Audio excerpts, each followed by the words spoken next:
Okay, I'm not typically one to comment on the way watches look. Fashion is really not my thing, but I think that this Venu 3S with its gold stainless steel bezel and this bright AMOLED display is really quite good looking. And it's not just wrist candy, it can track 30 plus sport types, including swimming, biking, and running, and it has Garmin's latest and greatest heart rate sensor. Garmin calls it their 5th generation of their Elevate heart rate sensor.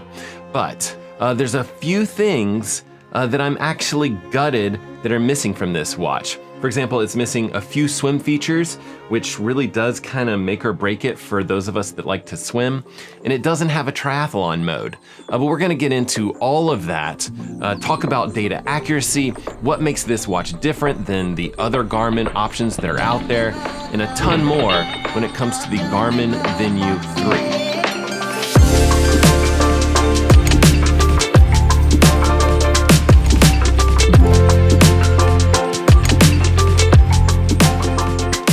Okay, if you are considering this watch, there's a few things that you're gonna need to know. The watch comes in 2 sizes. So there's a 45mm version and the 41mm edition for smaller wrists, perhaps. Just for reference here, I'll be showing the smaller 41mm edition in this video. I actually have a 46mm Garmin Forerunner 265, just to kind of give you an idea on size of what the other options might be similar to. Also, my wrists are about 165 millimeters. My wife's wrists are actually basically the same. And so that's how this watch looks on our wrists. I think if I were buying this watch again, I'd probably opt for that bigger 45mm size. I don't actually mind big watches, even though I have a tiny wrist, and I don't think my wife does either. I actually think that she prefers the larger screens with the larger displays. But the smaller edition of this watch does come in some really cool color options. This one is called Soft Gold and Ivory, but there's also black, or Garmin calls it slate and pebble gray. And then there's silver with sage gray. And of course, pink option, gotta have a pink option, but Garmin calls it soft gold and dust rose.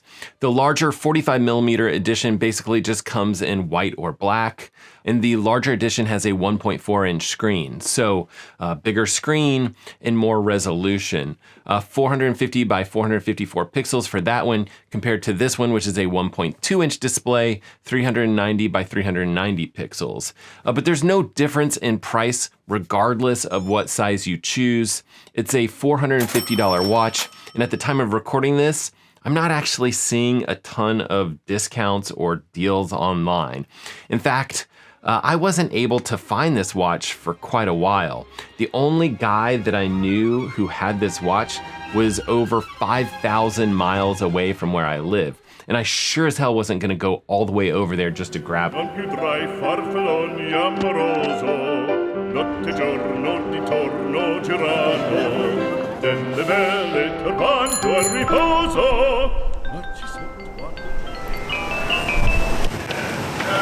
Mr. Matt LeGrand. Yeah, could I borrow a Venu 3? Venu 3, I think we got that. We got that. I got a Vivo Active 5 or a Venu 3. You gotta decide which one.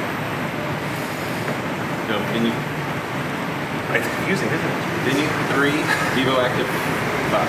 It's miserable. A few moments later. Nice. Yes. Want the box of that too? Sure. Box. Vivo Active $5. That work? Yeah, sure, man. I mean, it's basically the same watch. Awesome, Yeah. awesome. Thanks. Thank Anything you. else? No, Thanks, Ray. Okay, that was Ray from DC Rainmaker, and Ray joked about the Vivo Active 5 in addition to the Venu 3 because they are like hilariously similar, but the Vivo Active 5 cost $300.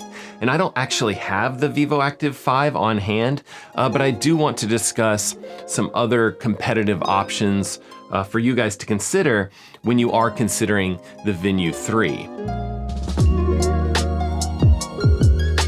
But taking a look at this watch, it only actually has 3 buttons, and we're kind of getting used to Garmin watches having 5 buttons, or I guess 2 buttons in the case of the Vivo Active 5. But in this case, you have the bottom right button. It's kind of like the back button throughout the operating system. The top right button is kind of like your start and stop button during an activity. But it also, if you're hitting that button from the home screen, it actually pulls up all of your different activity options. And then the middle button works to pull up recent apps within the operating system. So you can do stuff like use Garmin Pay to pay for something, or you can pull up this sort of new sleep coach app. The goal of the sleep coach app is to give you just a little bit of guidance on how much you should be sleeping or aiming to sleep based on your sleep history and based on how active you've been lately. But it's not really an app that I'm particularly invested in. That being said, this watch does have Garmin's Morning Report, which is an app that I really do enjoy reading each morning. It'll give you a few quick insights on how rested you are. Garmin will call it like your body battery. It'll also show you how you slept last night, calendar information, and your HRV score. Also weather for the day and really whatever else you want to see. You can actually edit your morning report. It's in the settings app under notifications and alerts.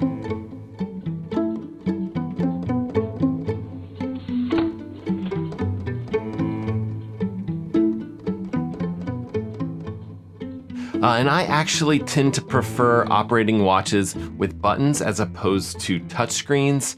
For me, it just feels like having something tactile. It feels very nice. You don't really have to look at what you're doing once you've actually grown accustomed to buttons and using them.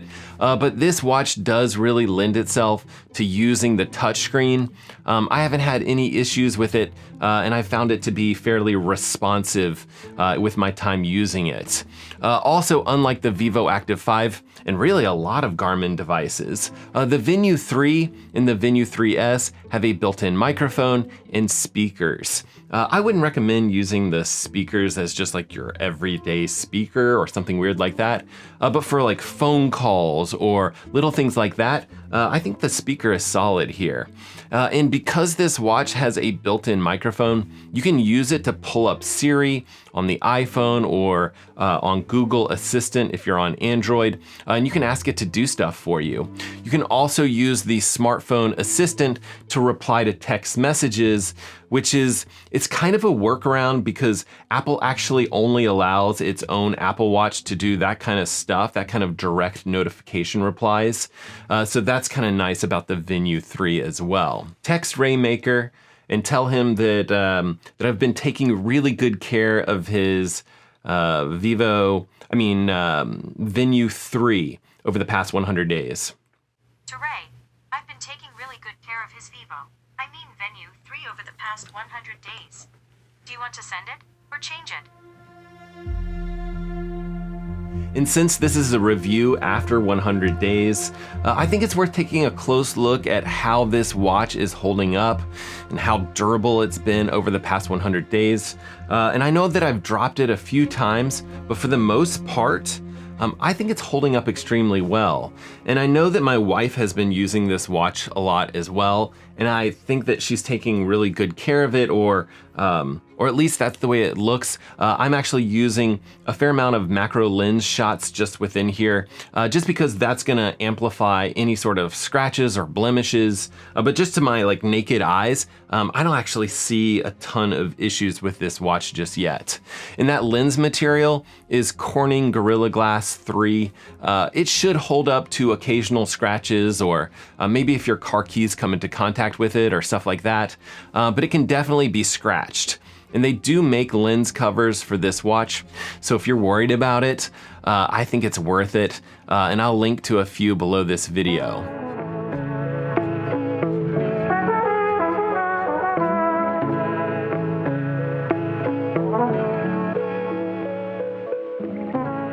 Okay, flipping this watch over, Garmin aficionados might recognize the fact that this is an updated heart rate sensor. As I said at the top of this video, Garmin calls it their 5th generation of the Elevate optical heart rate sensor. And looking at a little bit of data here, in this first case, we have the Venu 3, the Coros Pace 3, and the Garmin Forerunner 265 with an ECG style heart rate monitor strap connected over Bluetooth. And that's, you know, in my opinion, that's kind of like your basic, like de facto standard for accuracy. Not that there can't be actual issues with chest straps, but in most cases, it should be the most accurate here. And the Venu 3 actually takes a little bit of time to lock on, but after about 6 minutes or so into this run, it really does lock on and does really well here. And in this case, compared to a watch attached to a chest strap, the Venu it's a little high to start with, and then it's a touch low here at the peak at the finish there. But all in all, after having used this watch for quite a bit of time, I haven't had a ton of crazy issues with heart rate accuracy with this device.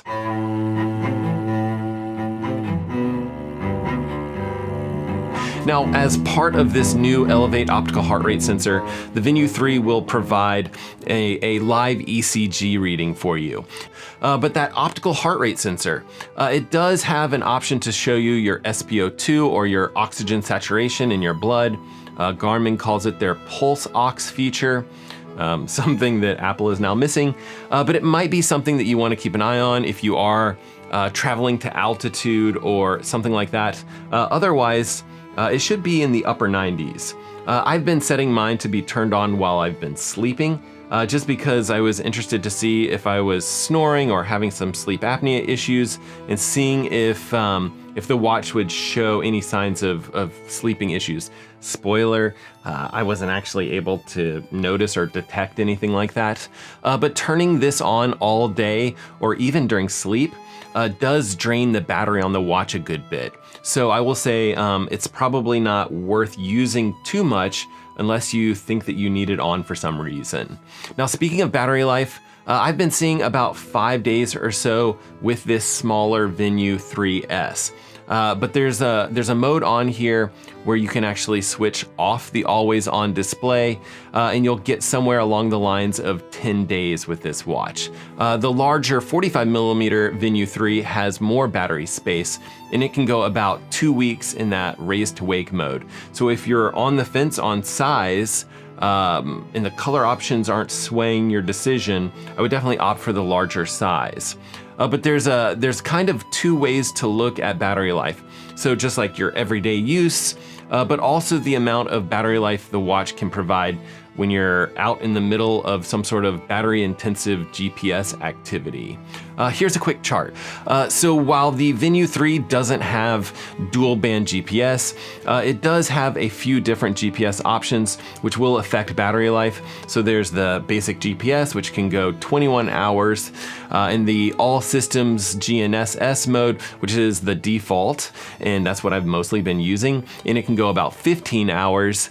And with that mode, I've actually been seeing absolutely fantastic GPS data with this watch. Here's a quick 3-mile run where I was wearing this watch along with the Suunto Race in the Coros Pace 3. And you can see the Suunto and the Venu 3 do extremely well on this particular run. I just did like a little loop, and then I doubled back and took a few photos here, but you can actually see that the Suunto and the Venu 3 watch catches all of those little details within my run here. Here's a 7-mile run along the same like Heritage Trail lakeshore path that I always tend to run. I really don't have a ton to say. Everything looks extremely good here. I did go into the bathrooms just at the very end of the trail here. They're almost like these like steel cage bathrooms. Anyway, it looks like the Venu 3 lost GPS connectivity for a little bit here. So a slight mistake at the end there, but other than that, I've really been impressed with the GPS accuracy of this watch.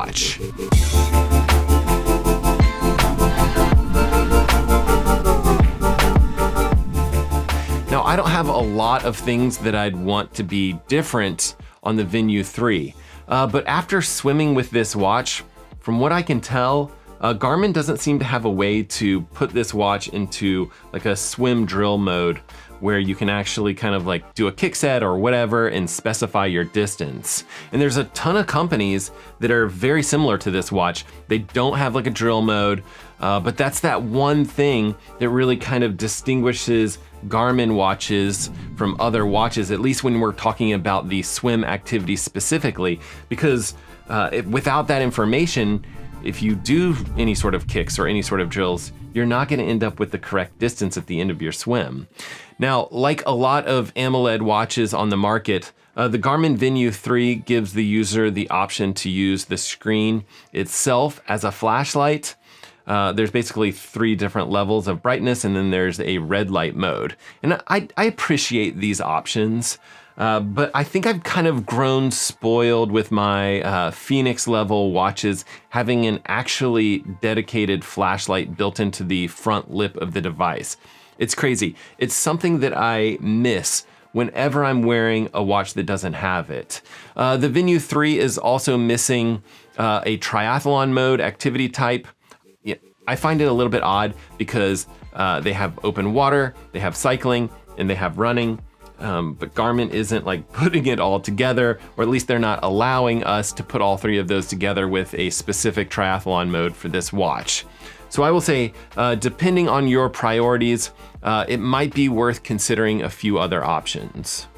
So we talked about the Venu 3 being extremely similar to the Vivo Active 5, but that the Venu 3 has a microphone and a speaker, but it also has the newer Elevate heart rate sensor and a barometric altimeter, so it can do things like track the number of floors that you've climbed in a given day.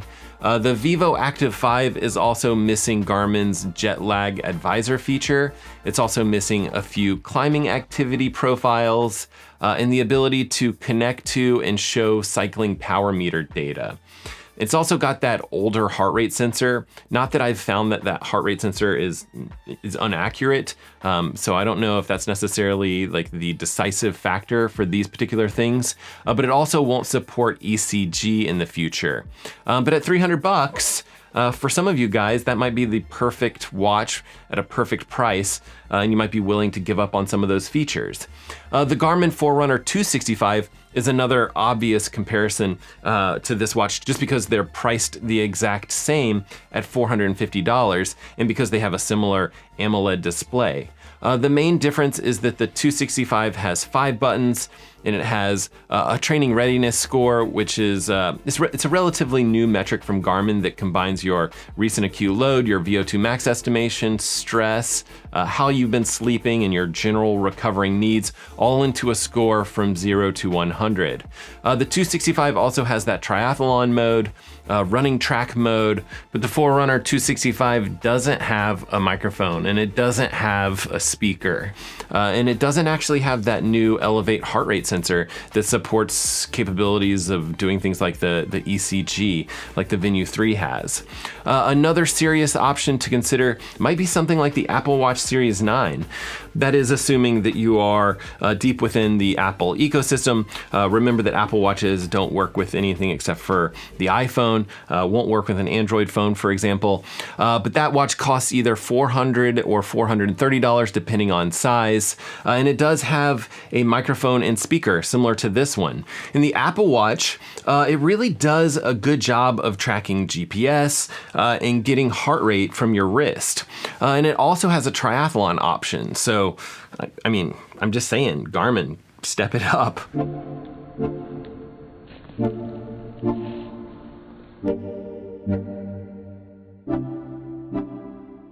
Okay, overall, I've been extremely impressed with the Venu 3. So if you are interested in a very accurate and a very smart GPS watch, I think the Venu 3 is definitely worth a close look at. But those are just a few of my thoughts after I've owned it for a little over 100 days now. Probably gonna be my wife's watch for the foreseeable future, but I'd much rather hear from you guys. Is this something that you would consider? Do you already have a Venu? How is it holding up? You guys know me. You know I absolutely love continuing these conversations down in the comment section. Comment section is right below the video here, right below the like and subscribe button. Just Figured I'd point that out to you guys. But smartwatch or no watch at all, I really do hope that you're getting out there, swimming, biking, running, rinsing, and repeating it all over again. And we will see you guys on the next one.